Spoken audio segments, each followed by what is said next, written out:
Bapak Ibu, saudara-saudara yang dikasihi dan diberkati Tuhan, ketika dunia menganggap biasa menyerang dan menjatuhkan, angka teru bukan cuma di hidup yang nyata hari-hari, angka teru sampai di sosial media, biasa bagi dunia.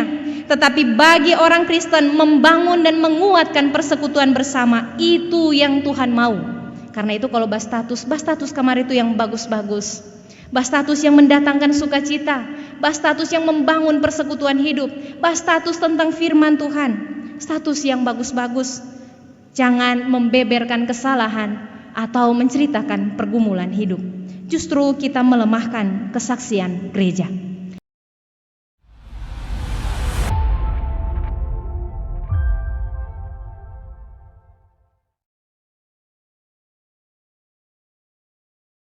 Jemaat Tuhan, mari berdoa sebelum membaca dan merenungkan firman. Tuhan Yesus, kami hendak belajar daripada-Mu. Firman-Mu menjadi kekuatan dikala kami lemah, memberi pengharapan dikala kami putus asa, bahkan memberi kami jalan keluar di setiap langkah juang kami. Kami membutuhkan Engkau, kami membutuhkan firman-Mu. Kami buka hati Tuhan dan meminta Roh Kudus bekerja bagi hamba-Mu yang akan menyampaikan firman-Mu, tapi juga bagi semua jemaat yang beribadah bersama di saat ini.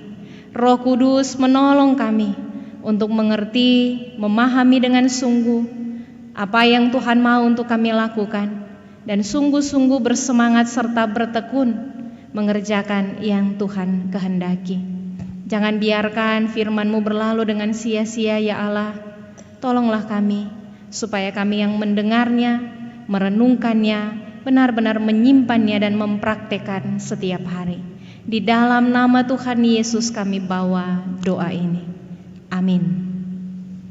Jemaat yang dikasihi dan diberkati Tuhan, dalam persekutuan kita di minggu ini, kita diajak sebagai bagian dari Gereja Masehi Injili di Minahasa untuk merenungkan tema hindari perseteruan, jadilah berkat. Dalam tema ini kita akan membaca dan merenungkan Filipi pasal 4 ayatnya yang pertama hingga ayatnya yang ke-9. Sekali lagi, Filipi pasal 4 ayatnya yang pertama hingga ayatnya yang ke-9. Bapak Ibu, saudara-saudara, surat Paulus kepada jemaat di Filipi ini akan kita baca sekali lagi pada pasalnya yang keempat, dimulai ayatnya yang pertama hingga ayatnya yang ke-9. Demikian bunyi firman Tuhan. Karena itu, saudara-saudara yang kukasihi dan yang kurindukan, sukacitaku dan mahkotaku, berdirilah juga dengan teguh dalam Tuhan, hai saudara-saudaraku yang kekasih. Eudia kunasihati dan Sintike kunasihati, supaya sehati sepikir dalam Tuhan. Bahkan ku minta kepadamu juga Sunsugos temanku yang setia, tolonglah mereka. Karena mereka telah berjuang dengan aku dalam pekabaran Injil bersama-sama dengan Clemens dan kawan-kawanku sekerja yang lain, yang nama-namanya tercantum dalam kitab kehidupan. Bersukacitalah senantiasa dalam Tuhan. Sekali lagi kukatakan, bersukacitalah. Hendaklah kebaikan hatimu diketahui semua orang. Tuhan sudah dekat. Janganlah hendaknya kamu khawatir tentang apapun juga, tetapi nyatakanlah dalam segala hal keinginanmu kepada Allah dalam doa dan permohonan dengan ucapan syukur. Damai sejahtera Allah yang melampaui segala akal akan memelihara hati dan pikiranmu dalam Kristus Yesus. Jadi akhirnya, saudara-saudara, semua yang benar, semua yang mulia, semua yang adil, semua yang suci, semua yang manis, semua yang sedap didengar, semua yang disebut kebajikan dan patut dipuji, pikirkanlah semuanya itu. Dan apa yang telah kamu pelajari, dan apa yang telah kamu terima, dan apa yang telah kamu dengar, dan apa yang telah kamu lihat padaku, lakukanlah itu. Maka Allah sumber damai sejahtera akan menyertai kamu. Demikian bagian Alkitab yang akan kita renungkan dalam persekutuan di saat ini. Bapak Ibu, saudara-saudara jemaat Tuhan yang dikasihi dan diberkati, jemaat Filipi mendapat tempat begitu istimewa di hati Paulus, seorang rasul besar yang dikenang di sepanjang sejarah gereja. Siapa jemaat Filipi? Paulus menyebut mereka sebagai sukacitaku, mahkotaku pada catatan Filipi pasal 4 ayatnya yang pertama. Jemaat Tuhan, Filipi memang begitu istimewa bagi Paulus sebab jemaat ini adalah buah penginjilan Paulus. Paulus ketika datang di Filipi, dia didampingi oleh Lukas, Silas, dan Timotius. Mereka melakukan penginjilan di sekitar tahun 50 Masehi. Kota Filipi ini tempat jemaat Filipi bertumbuh. Kota ini adalah kota yang terletak di daerah Makedonia Timur. Kota ini merupakan bagian dari daratan Eropa. Filipi ini adalah satu daerah, satu kota yang dibangun oleh Raja Makedonia bernama Filipus II, ayah dari Alexander Agung, yang membangun kota ini di sekitar tahun 356 sebelum Masehi. Bapak Ibu Saudara-saudara, di zaman Kekaisaran Romawi, Filipi adalah kota yang dijadikan oleh Romawi sebagai basis militer. Di zaman itu, di era itu, Filipi adalah pertahanan terluar Romawi. Sebab itu di sana banyak serdadu, banyak prajurit. Saudara-saudara yang dikasihi dan diberkati Tuhan, saat Paulus tiba di Filipi, dia disambut dengan hati yang sangat terbuka oleh seorang perempuan pedagang kain bernama Lydia. Lydia dan keluarganya menjadi orang Filipi pertama yang menerima Injil. Keluarga Lydia adalah cikal bakal jemaat Filipi. Saudara-saudara, pertumbuhan iman di sana terus terjadi, sehingga selain Lydia dan keluarganya muncul juga nama-nama lain. Ada Sunsugos, ada Clemens, ada Epaphras, ada Eudia, dan Sintike. Jemaat Filipi sangat mengasihi Paulus. Catatan Alkitab, kalau kita membaca buku-buku sejarah, Paulus menerima dukungan dana dari jemaat Filipi. Selain usaha-usaha pribadinya menjadi tukang tenda, Paulus juga mendapat pemberian dari jemaat ini. Jemaat Filipi memberi begitu banyak dalam pelayanan Paulus. Bahkan ketika dia melakukan perjalanan misinya, dukungan dana juga tetap diberikan oleh jemaat ini. Ketika Paulus ditangkap dan dipenjara, surat Filipi ini ditulis saat Paulus ada di penjara. Ketika Paulus ditangkap dan dipenjara, maka jemaat Filipi mengirimkan Epaphras supaya dia hadir di sana, melayani Paulus, menolong Paulus yang sedang dalam pergumulan karena terpenjara. Bapak Ibu, saudara-saudara yang dikasihi, dari Epaphras inilah Paulus menerima informasi, menerima berita, menerima kabar tentang keberadaan jemaat, tentang pertumbuhan iman, tentang pergumulan, tentang tantangan-tantangan hidup yang dihadapi oleh jemaat. Berdasarkan laporan inilah, maka Paulus mengirimkan surat, salah satu bagian yang kita baca tadi. Pesan Paulus tegas bagi jemaat, berdirilah teguh di dalam Tuhan. Saudara-saudara, mengapa Paulus memberi pesan demikian? Sebab jemaat mengalami begitu banyak pergumulan. Kaisar Romawi sangat membenci orang Kristen, karena orang Kristen tidak mau menyembah kaisar dan mengakui kaisar sebagai dewa. Sebab itu orang-orang Kristen ditindas, dianiaya, ditangkap, dipenjara, dibunuh, bahkan diadu domba dengan binatang buas. Di samping itu, Bapak Ibu Saudara-saudara, jemaat Filipi menghadapi tekanan dan gangguan dari nabi-nabi palsu, dari para penyesat, sehingga memang orang Kristen kesalahannya dicari-cari supaya ada saja orang Kristen yang mengalami penganiayaan. Dalam situasi ini, Bapak Ibu Saudara-saudara, Paulus meminta kepada jemaat, berdirilah teguh di dalam Tuhan. Kata Yunani yang dipilih oleh Paulus, berdirilah teguh, adalah istilah yang biasa dipakai dalam militer. Berdiri teguh, istilah yang dipakai oleh Paulus dalam teks asli surat Filipi ini, menggambarkan tentang seorang prajurit yang berdiri teguh di medan pertempuran, yang tidak takut terhadap musuh, tidak menyerah, tidak lari, tetapi setia hingga akhir. Paulus bermaksud mengatakan kepada jemaat di Filipi bahwa orang Kristen harus punya tekad yang kuat. Orang Kristen harus punya semangat yang teguh seperti seorang prajurit yang sedang berperang, seorang prajurit yang teguh setia hingga akhir. Orang Kristen tidak boleh terseret arus dunia, tidak boleh hancur oleh karena pencobaan hidup. Orang Kristen tidak boleh hanyut oleh karena keinginan-keinginan duniawi. Orang Kristen tidak boleh menyerah. Orang Kristen tidak boleh putus asa. Orang Kristen tidak boleh melepas imannya pada Tuhan, tetapi harus berpegang teguh pada Tuhan, setia hingga akhir. Di tengah situasi ini, Bapak Ibu Saudara-saudara, muncul masalah baru. Ketika Paulus mendapati bahwa di jemaat Filipi ada pelayan Tuhan, rekan sepelayanannya, orang-orang yang bekerja bersamanya membangun jemaat ini, Eudia dan Sintike, yang sedang berselisih. Alkitab tidak mencatat keterangan apa yang membuat mereka berselisih, tetapi hal ini ditanggapi Paulus dengan serius. Paulus menulis demikian, Eudia dan Sintike kunasihati supaya sehati sepikir dalam Tuhan. Mengapa Paulus mengatakan demikian? Karena benar Bapak Ibu Saudara-saudara, perselisihan melemahkan kekuatan. Perseteruan menciptakan perpecahan, dan perpecahan menghancurkan persekutuan. Ketika serangan dari luar begitu banyak dan kita goyah di dalam, maka kita pasti hancur. Bagaimana jemaat dapat berdiri teguh menghadapi tekanan jika persekutuan terpecah? Bagaimana jemaat dapat berdiri teguh dan bertahan di tengah kesulitan jika pelayan-pelayan tidak sehati sepikir di dalam Tuhan?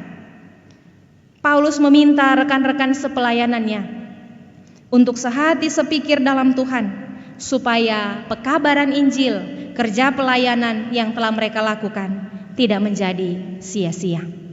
Bapak Ibu, saudara-saudara jemaat yang dikasihi dan diberkati Tuhan, apa pesan firman bagi kita, gereja Tuhan di masa kini?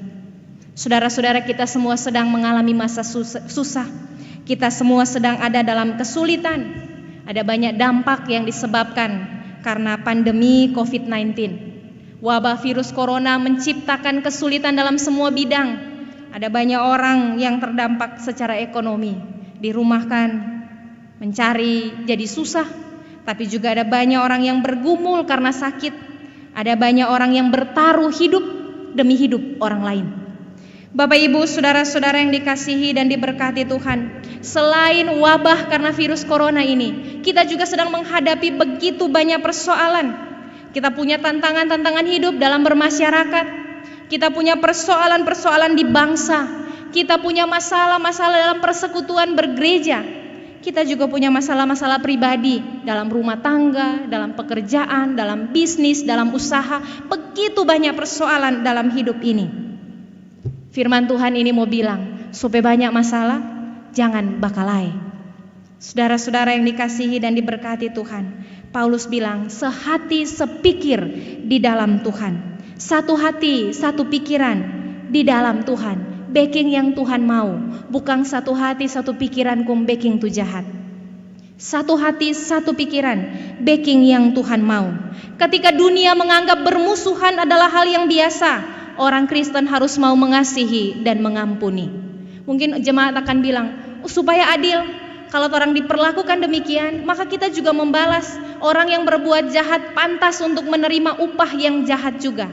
Bapak Ibu saudara-saudara yang dikasihi dan diberkati Tuhan, Alkitab menegaskan jangan membalas kejahatan dengan kejahatan. Keadilan tertinggi ada di tangan Tuhan. Bahkan ketika kita mengasihi dan mengampuni, Tuhan akan membalasnya. Bapak Ibu saudara-saudara yang dikasihi dan diberkati Tuhan, ketika dunia menganggap biasa menyerang dan menjatuhkan, angka teru bukan cuma di hidup yang nyata hari-hari. Angka teru sampai di sosial media. Biasa bagi dunia. Tetapi bagi orang Kristen membangun dan menguatkan persekutuan bersama, itu yang Tuhan mau. Karena itu kalau bahas status kamar itu yang bagus-bagus. Bahas status yang mendatangkan sukacita. Bahas status yang membangun persekutuan hidup. Bahas status tentang firman Tuhan. Status yang bagus-bagus. Jangan membeberkan kesalahan atau menceritakan pergumulan hidup. Justru kita melemahkan kesaksian gereja.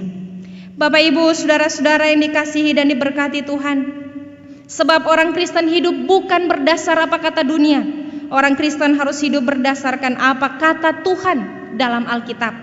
Sehati, sepikir dalam Tuhan. Kita akan bertanya, yang bagaimana? Paulus menuliskan demikian. Pertama, sehati sepikir dalam Tuhan tandanya, ia yang bersukacita dalam segala keadaan. Paulus katakan demikian, bersukacitalah senantiasa dalam Tuhan. Sekali lagi kukatakan, bersukacitalah. Orang yang mau sehati sepikir dalam Tuhan, dia bersukacita bukan karena keadaan, sehingga sukacitanya tidak bergantung apakah sedang ada doi atau sementara susah, sedang ada dalam kecukupan atau sedang ada dalam kekurangan. Orang yang bersukacita dalam Tuhan, sekalipun dihimpit pergumulan, dihimpit penderitaan, dia akan tetap bersukacita karena dia tahu Tuhan pegang kendali atas hidup. Kekuatan ada pada Tuhan. Meskipun kita sedang menghadapi pandemi yang entah kapan akan berakhir, tapi Tuhan ada dan Tuhan akan menyelamatkan kita. Sebab itu kita tidak akan patah semangat. Alkitab bilang seperti ini, tawar hati pada masa kesesakan memperkecil kekuatanmu, tetapi hati yang gembira adalah obat. Bapak Ibu saudara-saudara yang dikasihi dan diberkati Tuhan, Paulus juga menuliskan, biarlah kebaikan hatimu diketahui semua orang. Tanda orang yang mau hidup satu hati, satu pikiran dalam Tuhan adalah membiarkan kebaikan hatinya diketahui oleh orang. Membiarkan kebaikan hatinya diketahui orang, bukan makam puji, bukan Bapak Ibu saudara-saudara, bukan apa tuh tong baking, musisi status semua supaya orang tahu kalau orang dah berdiakonia, supaya orang tahu kalau orang dah bakase, supaya orang tahu bahwa orang baik, bukan demikian. Tetapi membiarkan kebaikan hati kita diketahui oleh semua orang adalah dengan tetap menunjukkan kebaikan diri kita dalam segala keadaan. Apakah terlihat dan dipuji orang, ataukah ketika kita tidak dihargai dan diremehkan, kita tetap menjadi orang yang baik hati. Ada banyak orang yang seringkali berstatus, seringkali pamer, lalu kemudian menuliskan, tidak bermaksud untuk pamer, tapi supaya orang lain tahu bahwa ada backing untuk kebaikan. Ada istilah seperti ini, membungkuk di puncak gunung, supaya orang tahu bahwa orang rendah hati. Padahal kita sedang ada dalam kondisi tinggi hati. Kita seperti membungkuk di puncak karena kita sesungguhnya tidak hidup dalam kerendahan. Kebaikan hati yang diketahui semua orang tampak dalam kesabaran, terlihat dalam mengampuni, terlihat dalam ketabahan dan tahan uji kita, pada kemampuan kita menguasai diri, pada kemampuan kita mengontrol kata, pada kebaikan-kebaikan hati yang dirasakan oleh orang lain. Bapak Ibu saudara-saudara yang dikasihi dan diberkati Tuhan, hal-hal yang demikian menunjukkan kita orang baik meskipun kita tidak mengatakannya. Hal ketiga yang dituliskan Paulus adalah tentang kekhawatiran. Orang yang mau hidup dalam Tuhan, yang sehati sepikir, adalah dia yang tidak khawatir, tetapi selalu berdoa dan bersyukur dalam segala hal. Ada ilustrasi seperti ini, ada percakapan burung dan bunga. Burung tanya apa bunga? Mengapa manusia selalu khawatir? Lalu bunga menjawab, mungkin karena manusia tidak punya Tuhan seperti kita. Bapak Ibu jemaat Tuhan, ilustrasi ini adalah sebuah kritikan bagi kita. Kalau burung Tuhan beri makan, kalau bunga Tuhan dandani, maka kita anak-anaknya pasti akan dipelihara oleh Tuhan. Tuhan adalah Bapa kita yang baik. Dia tidak pernah memberi ular ketika kita anak-anaknya meminta roti. Sebab itu tidak khawatir berarti percaya sepenuhnya pada Tuhan. Mungkin kita akan berkata, kekhawatiran adalah hal yang manusiawi, ketakutan, kecemasan adalah hal yang manusiawi. Benar Bapak Ibu saudara-saudara, manusiawi. Tetapi iman yang kita miliki akan mampu membuat kita mengusir kekhawatiran. Kalau khawatir mulai datang dalam diri, maka katakan pada diri kita, katakan pada hati kita, pada pikiran kita, katakan ada Tuhan, Tuhan atur, Tuhan pegang kendali. Supaya kekhawatiran sirna dan kita bersemangat menjalani hidup. Supaya kita tahu berdoa dan kita tetap bersyukur dalam segala hal. Bapak Ibu saudara-saudara yang dikasihi dan diberkati Tuhan. Lalu Paulus berpesan seperti demikian pada ayatnya yang ke-6, pada ayatnya yang ke-7 dan ayatnya yang ke-8. Supaya kita mengizinkan Tuhan memelihara hati dan pikiran kita. Sekali lagi, supaya kita mengizinkan Tuhan, damai sejahtera Allah yang melampaui segala akal itu, mengizinkan Tuhan itu memelihara hati dan pikiran kita. Caranya Bapak Ibu Saudara-saudara adalah memikirkan yang benar, memikirkan yang mulia, memikirkan yang adil, yang suci, yang manis, yang baik, yang disebut kebajikan, yang sedap didengar. Memikirkan semuanya itu supaya kebaikan-kebaikan Tuhan menguasai hati dan pikiran kita. Mengapa demikian Bapak Ibu Saudara-saudara? Sebab apa yang tumbuh di hati adalah sesuatu yang mempengaruhi seluruh hidup. Hati adalah perbendaharaan. Kalau di hati kita ada hal-hal yang kotor, pikiran kita pun akan seperti itu. Karena pikiran dan hati selalu connect. Lalu kata-kata kita pun akan kotor. Lalu tindakan kita pun pasti kotor. Kalau di hati kita penuh kepahitan, kemarahan, dendam, dengki, maka semua yang kita pikirkan juga pasti yang demikian. Kemarahan, kejahatan, dengki, semua orang pesalah. Kalau itu yang ada di pikiran, di ucapan kita pun pasti ucapan-ucapan yang menjatuhkan, yang meremehkan, yang jahat, yang kalah. Lalu tindakan-tindakan kita pasti juga demikian. Sebab itu membiarkan Tuhan menguasai pikiran kita, menguasai hati kita. Dan kita belajar turut bekerja di dalamnya dengan memikirkan apa yang benar, apa yang mulia, apa yang adil. Semua yang patut dipikirkan, yang disebut kebajikan. Kita pikirkan itu, maka kita akan mengizinkan Tuhan bekerja, sehingga kita akan mampu menjadi orang yang positif dalam segala keadaan. Bapak Ibu Saudara-saudara yang dikasihi dan diberkati Tuhan, mengendalikan pikiran adalah salah satu syarat bagi kita untuk bisa hidup bahagia. Kalau orang pikir yang bagus, orang pikir yang positif, orang akan hidup berdamai dengan orang lain. Maka kalau orang pikir-pikir orang pe kurang, orang pikir-pikir orang pe jahat, orang pikir-pikir orang pe perbuatan yang menyakiti orang pe hati, maka semua itu akan mendorong kita bereaksi melakukan apa yang jahat, yang tidak Tuhan sukai. Karena itu kendalikan pikiran, kuasai diri kita, kuasai hati kita. Hal yang kelima Paulus tuliskan, teladani cara hidupnya. Teladani tokoh-tokoh iman dalam Alkitab, teladani tokoh-tokoh yang hidup bersama kita, yang telah mengajarkan firman pada kita. Teladani orang tua kita yang mengajarkan tentang Tuhan. Teladani hamba-hamba Tuhan, pelayan-pelayan kita yang menunjukkan cara hidup bersama Tuhan. Teladani orang-orang dalam segala kebaikannya. Maka kita akan punya banyak perbendaharaan untuk melakukan apa yang baik. Bapak Ibu Saudara-saudara yang dikasihi dan diberkati Tuhan, mari kita lakukan semua ini. Sebab dengan melakukannya kita menjadi berkat, kita menghentikan perseteruan, kita menutupi celah untuk bertikai, kita mengurangi potensi untuk berkonflik, kita saling menguatkan. Jadi hebat bukan ketika kita ada di atas dan orang lain di bawah, tetapi ketika kita dengan segala yang ada pada kita bisa menjadikan orang lain baik, kita sesungguhnya telah menjadi hebat. Kita telah menjadi berkat. Ketika kita dengan segala apa yang ada pada kita, meskipun harus berkorban, kita membuat orang lain berhasil, kita telah menjadi berkat. Ada banyak masalah dalam hidup saudara-saudara.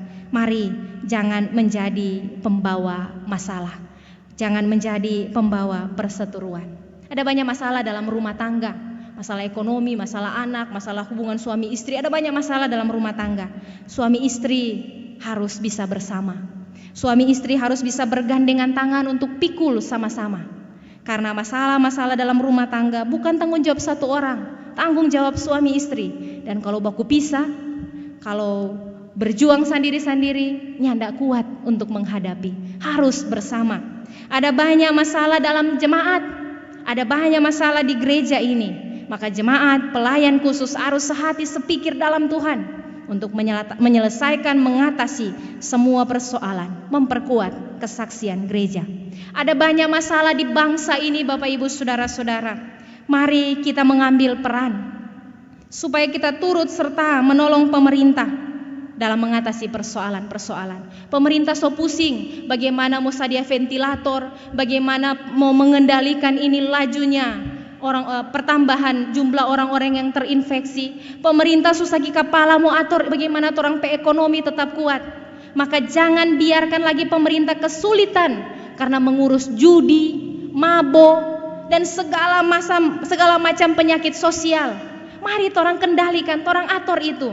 Dengan melakukannya kita telah menolong pemerintah kita untuk mengerjakan tugas-tugas mereka. Bapak Ibu Saudara-saudara, bumi sedang butuh pemulihan karena kita melakukan banyak kerusakan. Mari torang bantu supaya bumi ini pulih. Torang bantu dengan melakukan torang petugas hidup bersih, menjaga alam, menjaga lingkungan. Kita turut menolong bumi untuk pulih dari segala kerusakan. Mari ikuti apa yang pemerintah anjurkan, yang gereja sampaikan. Ketika orang masih ada di masa-masa pandemi, jaga jarak, pakai masker, rajin cuci tangan, jaga kebersihan. Kita perlu menjaga kesehatan tubuh kita. Kita melakukannya. Kalau orang bikin orang pebagian, sekecil apapun, kita telah menjadi berkat. Bapak Ibu, saudara-saudara, menjadi berkat bukan soal bagi-bagi doi, bukan. Menjadi berkat bukan bakase materi, bukan. Menjadi berkat salah satunya dengan melakukan apa yang torang petugas. Kalau torang baking torang petugas, torang tidak menyusahkan orang lain. Kalau torang so baking torang petugas, kon torang bantu orang lain, betapa sungguh kita telah melakukan apa yang Tuhan mau. Tuhan menolong kita menjalani hidup sesuai dengan firman-Nya. Amin.